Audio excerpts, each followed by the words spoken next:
Hey mga ka-traders, magandang yaman po sa inyo lahat. Sa video na po na ito, i-share ko yung isa sa mga trades natin, no? Kung makikita po ninyo, ayan, trinade ko talaga yan, documented po yan. At syempre, ano ba yung trade idea, no? Behind this trade position, no? Na-close na natin, syempre profit tayo, no? Kaya naman, ang good news, malalaman nyo po yung strategy and approach, no? Na ginawa natin patungkol dito sa trade na ito para naman marami po kayong matutunan, no? Kaya naman kung excited ka, panoorin mo ng buo ang video na ito, no? So unang-una muna, kung bago ka pa lamang pala dito sa aking YouTube channel or sa aking TikTok account, no? Ako nga pala si Christian G. Azucena, aka The Estudyante Trader. Isa tayong second year financial management student. Isa tayong content creator, business owner, investor, and trader as well, no? So gumagawa tayo ng mga contents about finance, business, and economics. Kung gusto mong matutunan lahat yon ng bagay na yon, no? Especially kung ikaw ay student o kung simpleng mamamayan ka lang ng Pilipinas, kailangan mo po itong matutunan, no? Syempre, para umundad yung buhay natin. Alright, so kaya naman sa video na ito at sa mga other videos pa natin, mag-share tayo ng not only investment management but trading management, no? Ibig sabihin po, paano ba natin pino-formulate, no, yung ating mga trade ideas? Paano ba natin kinukuha, no, yung tamang system at yung paggamit nito? Okay, kaya naman sa video na ito, yun ang ating i-apply, no? So ito nga po pala ay RON, no? Ronin USDT. So not sponsored, pero sa Bybit na tayo nagte-trade since yun yung isang platform po, no? Medyo hindi na naano dito sa Pilipinas. So kaya ibang platform po yung ating ginagamit. When it comes to this trade, no, ang trading approach po natin dito is unang-una, simple lang talaga, no? Sell short and then nasa 5-minute time frame. So makikita nyo naman po, ayan yung nasakyan kong trend, no? Nang pa-downtrend siya, which is ang tamang entry dapat dyan is sell short. So ngayon nga, ang tanong, paano ko ba nakuha, no, yung etong documented profits natin? Ayan, kung makikita ninyo, ongoing po yan. So itong 20,000 pesos na to, na actually sample lang, no, and trading challenge, naging 24,000 siya. Okay, naging 24,000 pesos po yan, no, dahil sa mga trades natin. So saan na yun? No, nandito yan no? Ayan, 'di ba? Paunti-unti nagawa ko siyang 24,000. So hindi ko lang ata na save dito, pero in just one day sa total equity natin or trading capital, no, nagawa nating kumita ng 20% in just one day. Okay, so syempre kapag ka marunong ka na, alam mo talaga kung paano palagawin yung pera. Okay po? So ngayon, paano na nga ba yung trade idea dito, no? Magsimula muna tayo sa basics, no? Unang-una nga po, ang trend dito, no, sa micro trend is downtrend dito pa lang. Okay? So number 2, nasa 5-minute time frame tayo, which is intended for scalp trading. Meaning pagte-trade ito ng intraday, no, or ng minutes lang. It really depends kung gaano kabilis, kung gaano ka-liquid or ka-volatile yung market na tinitrade mo, no? And lastly, syempre, paano natin naispatan at saan tayo nag-entry, no? So unang-una po, ano ba yung strategy na ginamit din dito? Okay, ako po, hindi ko alam kung may ibang gumagamit nito, pero sariling idea ko to or sariling formulate, pero I'm sure may nakaisip na niyan noon. Okay po, so paano?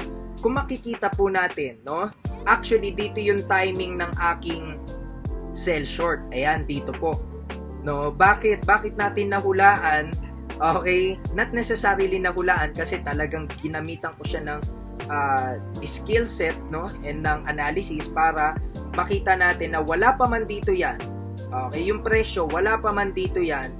Dito ko na in-anticipate mag-sell short, no? Bakit po? Dahil kung mapapansin po ninyo, no, ang ginawa ko po dyan na analysis is yung tinatawag natin na retracement and retest calculation. Okay? So kung mapapansin nyo po dito sa mga parts na ito, okay, kapag ka tumaas ang presyo niya, eto, tignan nyo maigi to, no? Kapag ka tumaas ang presyo niya, umaabot na lang ng 2 point something. Okay? So dito, umangat ulit siya ng 2 point something So ina-anticipate natin na banda rin dito siya magi-stay at bababa na ulit kasi history repeat itself. No, kung makikita natin nag-retrace siya dito, ang inangat niya na lang from that swing low, no, and from this swing high is 2% something. So kaya naman ina-assume natin or ang assumption natin, pag bumagsak ulit siya dito, no, ang possible na pwede niyang angatan in this particular area is itong range na po na ito. Ayan, kaya kumbaga mga ka-traders, no, yan, hindi pa man umaangat yan, anticipated na natin na dito banda sa area na to, no? Ayan, particularly dito, ayan, dito ako magse-sell short. Okay, so kasi na-calculate na natin yung mga possible na pwede niyan tamaan, no? And actually, previous support yan na naging resistance na nga po dito. Kaya, nag-retest, umangat saglit, around 2%, na hindi lalagpas ng 3%, and then, bumaba siya, no? So, ayan po yung trade ko na yan. Ayan yun, no? Ongoing kasi yung mga trades na yan, actually. Ayan, kung mapapansin po ninyo, yan na yung kinita natin dyan, Ron. No, kahapon po yan. So, nandyan pa nga yung data actually eh. Ayan, no? So, yung 10% na yun, medyo malaki na yan kasi yung allocation, medyo nilakihan ko siya, no? Kasi, sigurado naman ako dun sa trade ko na yon. So, kaya kung mapapansin nyo, ano ang lesson dito, no? Planuhing maigi yung mga trades, no? Bago ka talaga mag-entry, kailangan planado mo kung saan ka banda mag-entry. Not necessarily eksaktong kailangan tatama dito, kailangan din may allowance ka dyan. Okay, kailangan may allowance ka para nang sa gayon, kahit hindi siya exact na tumama doon sa price level na yon, meron kang reference, meron kang titignan na possible niyang tamaan. So katulad po neto, exactly nakapag-sell short ako dito. Actually, medyo umangat pa nga yan. Hindi naman tayo nagpanic. Bakit? We are doing things na talagang tayo ay sigurado. No? Ibig sabihin na confident ako na mangyayari siya, no? Na tama ako. So kaya naman, yun yung isa sa mga strategies, no, na ginagamit natin. Ayan, no? So kakalculate nyo din. So sir, paano ko malalaman kung saan siya possible mag-bounce? I-calculate nyo yung mga historical or yung mga previous retracement niya from here to here, no? From here to here, para malaman nyo po kung saan siya possible mag-bounce. Okay, kung saan siya possible bumaba, and then yung presyo, it will tend to reverse. Okay po, so alam ko medyo mathematical, no, pero actually advantage po talaga, no, kung medyo may alam ka sa statistics, no, or sa mathematics, para nang sa gayon meron ka talagang edge, no, or advantage when it comes to trading. Ayan, kung mapapansin po ninyo dito na breakout na din, no. Ang isa pang trading lesson dyan is mag-ingat talaga kayo kapag ka nasa lower time frames kayo. Bakit? Kasi mabilis magbago ang trend. Mabilis magbago yung mga patterns. No? Kung makikita nyo dito, pababa talaga. And then, na-breakout na yung trend line, pataas naman yung movement niya. No? At ngayon, bandang nasa resistance na naman, sa mga may alam, no, at marunong, alam nyo na po, no, ang possible na gawin dyan. Pero, syempre, for the sake of this video, hindi ko na sasabihin, no, kung ano yung gagawin natin dyan. Baka may ma-hype pa or ma-promo, no.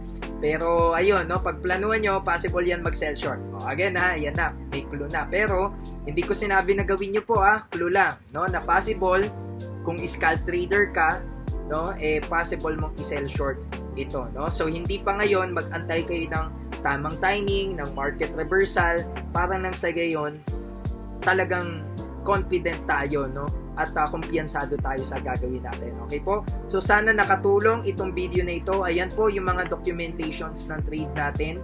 Actually, closed na po na yan, no? Ayan, Ron, di ba? O, kahapon po yan. So, kaya yun mga ka-traders, kung gusto nyo pa ng mga ganitong videos, no? Trading tutorial, trading tips, no? And strategies. And actually, meron po akong trading mentorship program na kung saan doon ko na tinuturo, no, one-on-one private mentorship sa aking mga students, no. Kaya kung gusto niyo pong matuto ng trading and investing sa tamang paraan, no, I am guiding my students, no, in a professional way. So, Kaya naman, mag-message na rin kayo no, kung gusto nyong mag-book sa akin ng iyong schedule. So, yun lang mga ka-traders. God bless you all and see you on my next vlog. Bye-bye po!